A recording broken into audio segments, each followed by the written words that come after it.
Ke-128, dua kejutan. Si vampir yang kekurangan kasih sayang itu untungnya berhenti, dan kini tak lagi menyerang leher Ningrum yang sudah memerah berkat serangan si vampir itu. Kini Rohim membuka seluruhnya jilbab Ningrum, melepas juga ikatan rambutnya. Mengacak asal sampai berantakan rambut itu. Mumpung si empunya rambut lagi mode nurut dan pasrah, gak galak dan berontak. Ningrum hanya memandang pria itu dengan pasrah dan tatapan yang sulit diartikan. Ia seperti sedang membaca. Sang suami. Kenapa dia bisa suka sama aku? Aku gak cantik-cantik amat. Gak pinter-pinter amat. Plus gak kaya. Status janda dan jauh lebih tua. Di mana-mana orang itu. Lelaki itu nyarinya yang muda. Lah kok ini malah nyari yang tuir kayak aku? Udah mulai jatuh cinta belum? Bisik Rohim karena wajah mereka sangat dekat. Napas mereka saling bertubrukan dan bahkan di jarak sedekat ini, Rohim bisa melihat jelas bekas jerawat Ningrum persis di bawah matanya.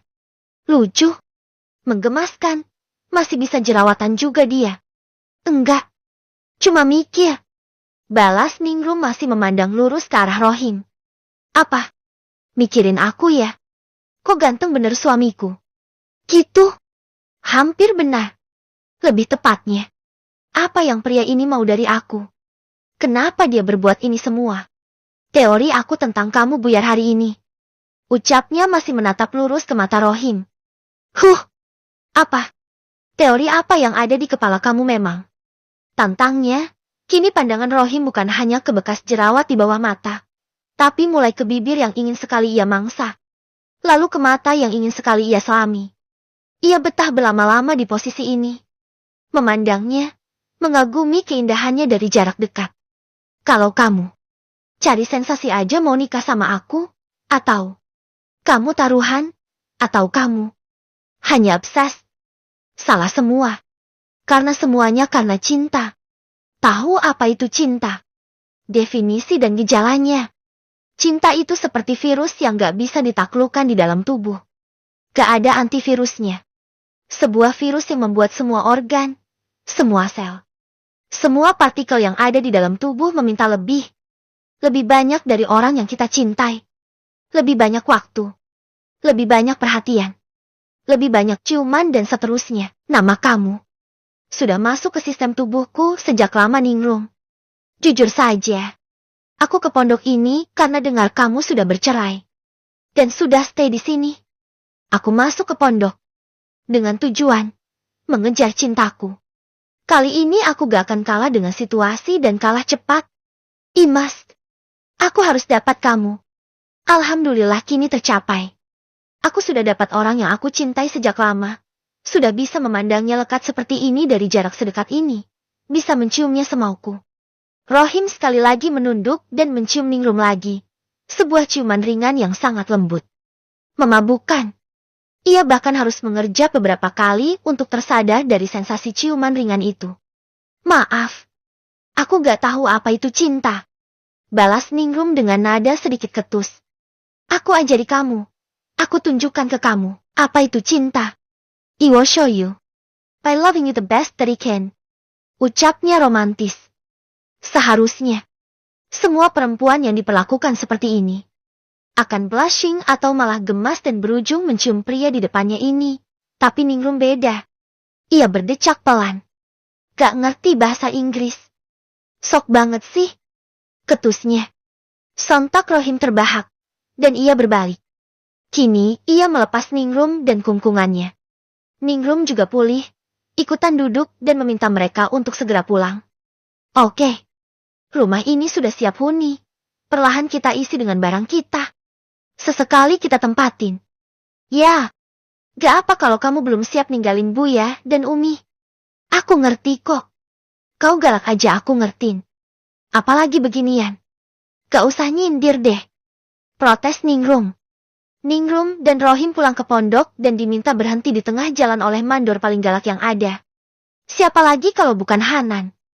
Oi, berhenti. Tunggu dulu. Protesnya. Di sana juga masih ada Hamad dan Baby, Dijah dan si calon penerus pondok, Hanan. Ada apa? Tanya Ningrum dengan nada lelah. Aku butuh sama Rohim kok, Bukan sama kamu. Para wanita. Boleh pulang ke rumah masing-masing. Kami hanya butuh waktu sendiri. Para lelaki untuk urusan lelaki juga. Ucapnya sok bijak dan dramatis. Apaan sih? Keluh Ningrum lagi. Kini Baby mendekatinya.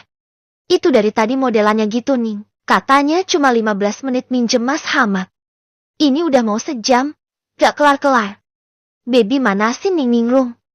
Ia sadar kalau yang bisa tanding sama Gus Hanan ya cuma kakaknya doang. Hahaha. Diadu domba dong. Ini penting. Kamu tadi ingat. Ucapan kamu. Kamu bilang keluarga suaminya ponakannya Kiai Halil saingan bisnis kamu. Itu maksudnya apa? Masalahnya. Hubungan kami ini sedang tidak adem ayem. Ya gak bertengkar juga. Tapi ada banyak ketegangan dengan keluarga Pak Kiai Halil karena Melati dan Malik. Lah kok kamu malah ngomong gitu? Ini yang PMS dan hormonnya lagi kacau itu dijah apa suaminya sih? Kok ngegas banget Gus Hanan? Ya memang begitu adanya. Saya gak bohong kok. Karena saya mengenali Wira Group dengan baik. Mereka sebuah grup bisnis yang membawahi banyak usaha. Usaha utamanya rumah sakit dan firma hukum di keluarga saya. Ada yang buka firma hukum, bukan dari ayah saya. Kalau ayah saya bagian retail dan properti. Dan mereka memasuki bidang itu juga. Jeti pendatang baru di bisnis itu beberapa tahun belakangan ini. Yang megang. Yaitu abangnya si Rahman, Surya Perwira. Saya baru tahu kalau Surya itu punya adik, baru hari ini. Oh, terus kenapa pakai ngomong gitu sih di depan Pak Kiai Halil? Apa gak ada momen lain? Kan jadinya gak enak. Omel Gus Hanan lagi. Fix ini dia moodnya parah banget. Ngomel dan cari perkara sepanjang hari bisa Jeti. Semua bisa kena semprit sama dia. Baby saja sampai mundur dan berlindung di belakang Hamad. Karena seram dengan Gus Hanan. Serem bener deh. Ya karena saya juga kaget. Baru tahu juga. Sama Kiai Halil juga baru ketemu sekarang. Mana saya tahu kalau saya bisa ketemu mereka lagi. Lagian. Bicara seperti itu rasanya normal aja untuk orang bisnis. Gak ngajakin tempur juga kan? Balas Rohim tanpa dosa. Dia menjawab juga dengan nada tenang. Dan membuat Hanan mangap-mangap. Kayaknya dia bingung mau jawab apa lagi. Endingnya ia berbuat hal yang konyol, yang membuat semua orang terbahak. Sampai Dijah juga gak menahan tawanya. Ia memegangi perutnya karena kelakuan suaminya yang mood banget. Hancur sudah kewibawaan seorang Gus Hanan di depan semua orang saat ini. Gus Hanan menggaruk kepalanya dengan lucu dan berkata, "Oh, gitu ya? Ya Hair kalau gitu. Kamu, di sini aja. Bantuin aku ngurus renov." Rohim berbalik ke arah istrinya. Dan bertanya, "Boleh sayang?" "Terserah." Balas Ning Ningrum. Dan ia malah mengajak Baby plus Dijah ikut dengannya. Baby yang terlihat enggan. Dia kan mau ngajak ngedate. "Ikut aku aja. Nungguin mereka akan lama. Mending ikut aja. Kali ada acara camping lagi." Ledek Ningrum. Ia tahu orang yang akan keberatan adalah para pria bucin ini yang takut istrinya dibawa kabur lagi seminggu lamanya. Ketiga perempuan itu berjalan menuju rumah Pak Kiai. Dan meninggalkan para lelaki di sana. Gak serius kan? Jangan ada yang izinin ya. Aneh-aneh aja. Aku udah disuruh puasa seminggu. Mau nambah seminggu lagi. Keribo yang ada. Keluhanan kepada dua pria di dekatnya. "Beb, aku mau bicara sama kamu. Aku gak tahu apa kamu nyadar apa gak tadi. Dan aku juga sudah dengar kisah kamu dan Hamad. Tentang Hamad yang disihir dan Jeti aneh. Siapa pelakunya? Hanan semua yang cerita. By the way, intinya adalah aku mau kasih tahu kamu, kalau tadi, aku ngeliat si Ruby ada di pondok Pak Kiai Halil. Aku tahu dia pelakunya. Dan aku lihat dia di sana. Megang buku seperti pengajar. Apa dia ngajar ya? Intinya begitu dia ngeliat kita dia langsung sembunyi. Tapi aku kadung lihat dia. Jelas Ningrum ada Baby setelah memaksa Dijah dan Baby masuk ke kamarnya. Dua perempuan itu, Baby dan Dijah enggan masuk ke dalam kamar Ningrum karena. Ya karena kan dia manten baru. Masa ia ditamuin kamarnya? Kan sungkan. Takut nemu hal-hal yang menakutkan gitu. Ya, mau gimana ya? Katanya Mas Hamad. Dan Gus Hanan waktu itu juga. Kalau sudah tahu pelakunya ya sudah nggak usah dilanjutin. Apalagi dibalas. Bilangnya, biarkan saja. Gitu. Balas Baby Jetty mikir. Reaksi wajahnya berubah Jetty Baby yang ceria, Jetty Baby yang muram. Dia Jetty kepikiran momen kala itu. Ia juga Jetty takut dengan yang namanya manusia. Manusia adalah makhluk yang aneh, kan? Bisa terlihat baik di momen satu. Tapi berubah di momen lainnya. Serem ya pokoknya. Ya kalau dia ada di sana. Apa gak lebih baik kita kasih tahu ke Kiai Halil ya Ning? Tanya Dijah. Dia melihatnya malah kasihan pondok itu. Orang yang sudah menyekutukan Allah masa bisa ngajar di pondok. Aku curiga dia masih ada famili sama keluarga sana. Makanya dia dengan mudah ada di sana. Tapi, ada alasan lain yang menentang teori itu. Kenapa dia sampai mondok di sini? Kenapa juga dia ngelamar ngajar di sini? Kalau dia bisa dengan mudah ngajar di sana. Ya gak? Toh, secara finansial, di sana lebih terjamin. Guru yang ngajar di sana digaji hampir 2 kali lipat dari di sini. Mas Aning, giliran urusan duit aja Baby mendelik, langsung nyaut. Dia kena toyor oleh Ning Ningrum. Awas kamu mempengaruhin Hamad pindah. Hanya demi dapat uang lebih banyak. Ya, ancamnya. Ogah juga Ning. Ada si Ruby. Sama aja masukin suami sendiri ke kandangnya pelakor. Serem. Sesungguhnya pelakor lebih bahaya dari setan. Karena pelakornya yang jadi setan. Setan bergabung dengan manusia. Jadilah dia. Widih. Serem perempuannya Beb. Celetuk Dijah. Ya soalnya gini. Udah tahu. Ada istrinya. Kan di agama juga dibilang. Seburuk-buruknya orang itu yang menyukai. Atau berusaha merebut orang lain yang sudah punya suami atau istri. Dia tahu itu gak boleh. Tapi masih dikerjain. Dengan cara dukun pula. Apa gak double kill itu? Orang kayak gitu ngajar. Apa gak jadi sekte santet pelet itu pondok? Kan gak boleh. Kita, sebagai sesama muslim, kalau ngelihat ada hal kayak gitu, hukumnya wajib untuk bertindak. Jangan didiemin. Nanti ada banyak korbannya gimana? Baby sudah mulai ceramah. Naam. Ustazah. Naam. Saminah. Ucap Ning Ningrum penuh penekanan. Intinya kasih tahu Ning. Bahaya loh. Siapa ya? Mas Hamad kan punya nomornya si suaminya Ustazah Wardah. Kan dia waktu itu pernah dipanggil buat moto. Hehe, nanti aku kasih tahu Mas Hamad deh.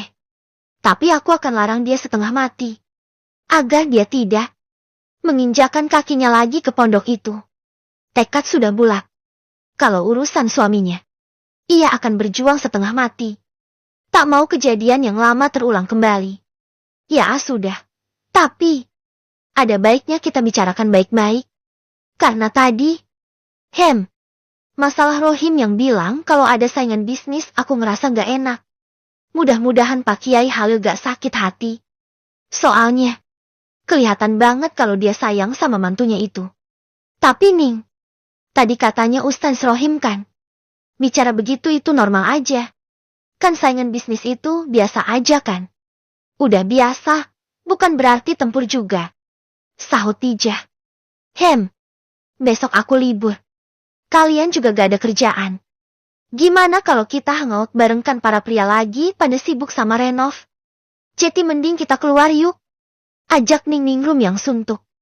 Ia serba bingung karena adanya Rohim. Ia bisa dibilang galau karena semua perlakuan Rohim padanya. Secara tak sadar, ia seperti sudah membuka hati kepada pria itu. Beliin apa dulu? Kalau cilok doang ogah. Kalau aku pergi sama Mas Hamad, aku dapat jajanannya banyak. Ada roti bakar, ada nasi ayam kremes, ada es kelapa. Kalau cilok doang ogah. Ambek baby. Deh. Bocah bet. Makan doang yang dipikir. Makan doang gemuk kagak. Ledek Dijah. Biarin. Mumpung aku libur. Mikirin makanan sama suami. Jalan-jalan. Shopping. Elah. Shopping dong. Nanti kalau aku masuk kuliah, yang aku pikirin paku. Coba, kok paku sih, Beb? Mau jadi kuntilanak apa kamu? Ledek Dijah. Gak tahu aja. Anak DKV itu semua kerjaannya ajaib dan di luar Nurul semua. Bikin desain. Ya gimana ya, seni 2 dimensi dari paku. Jadi pakunya diketok ke papan, bikin desain gitu. Weleh. Hilang sudah tangan dan jemari lembutku ini. Pernah dengar sih? Katanya ada yang ampe bikin badut. Hahaha. Aku nungguin, Beb. Nanti aku bantuin makeup badut ke kamu. Hahaha. Sahut Dijah. Deh. Mudah-mudahan gak jah. Tapi aku sih doanya, kalau pas ada suruh buat badut. Aku berdoa pas kamu lagi hamil besar. Kan enak tuh, gak usah pakai sumpelan lagi. Hahaha. Baby dan Dijah sama-sama terbahak. Ning Ningrum hanya melirik dan menggeleng. Kelakuan banget dah ini 2 anak. Mulai pada ngereok. Pada lupa apa ya? Udah jadi istrinya Ustadz. Embok ya? Jaga kelakuan, omongan dan jaga martabat. Nanti kamu dikomplain. Masa istrinya Ustadz kelakuannya begitu? Nanti sakit hati. Ledek Ningrum. Aku tuh Ning, kegampang sakit hati. Mau orang bicara apa? Yang penting Ustadz kesayangannya udah di tangan saya. Huahaha. Baby bersombong ria. Oh, gitu. Kalau aku bilang, aku kenal sama mantan cewek yang disukain Hamad. Dan kemarin si cewek itu baru aja nanyain kabarnya Hamad gimana. Masih mau sombong. Tantang Ningrum. Dan kini, bukan hanya Baby yang mendelik kaget. Dijah juga ikutan syak. Huah, Ning Ningrum maah.